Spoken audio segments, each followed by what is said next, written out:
ನೀವು 3 ಜನ ಸತ್ತು ನರಕದಲ್ಲಿದ್ದೀರಾ. ಸ್ವರ್ಗಕ್ಕೆ ಹೋಗಕ್ಕೆ ಒಂದೇ ದಾರಿ ಇರೋದು. ನೀವು ನನ್ನನ್ನ ಎಂತ ಕ್ವಶನ್ ಕೇಳ್ಬೇಕಂದ್ರೆ ನನ್ನ ಹತ್ರ ಉತ್ತರನೇ ಇರಬಾರ್ದು ಅಂತ ಕ್ವಶನ್ ಕೇಳಿದ್ರೆ ಮಾತ್ರ ನೀವು ಸ್ವರ್ಗಕ್ಕೆ ಹೋಗಕ್ಕೆ ಸಾಧ್ಯ. ಸ್ವಾಮೀಜಿ, ನಮ್ಮ ಪ್ರಪಂಚದಲ್ಲಿ ಎಷ್ಟು ಗಿಡ ಮರಗಳಿವೆ? ಈ ಪ್ರಪಂಚದಲ್ಲಿ 37,40,00,000 ಗಿಡ ಮರಗಳು ಅವೇ ಮಗುವೆ. ಕೊರೋನಾ ಬಂದು ಎಷ್ಟೊಂದು ಜನಗಳು ಸತ್ತರು ಸ್ವಾಮೀಜಿ.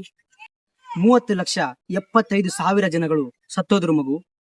ಸ್ವಾಮೀಜಿ, ಇವಾಗ ಎಂತ ಚೇರ್ ತರಿಸ್ಬೇಕಂದ್ರೆ ಬರೀ ಕೂತ್ಗಳು ಇರ್ಬೇಕು ಅಂತ ಚೇರ್ ತರಿಸಿ. ಹಿಂದೆ ಸಿರು ಮಗುವೆ, ಸರ್ಪ ಮಗುವೆ. ಮುಂದಾಸು. ಸ್ವಾಮೀಜಿ, ಈಗ ನಾ ಯಾವ ತೂತಲ್ಲಿ ಊಸಿಬಿಟ್ಟೆ ಹೇಳಿ?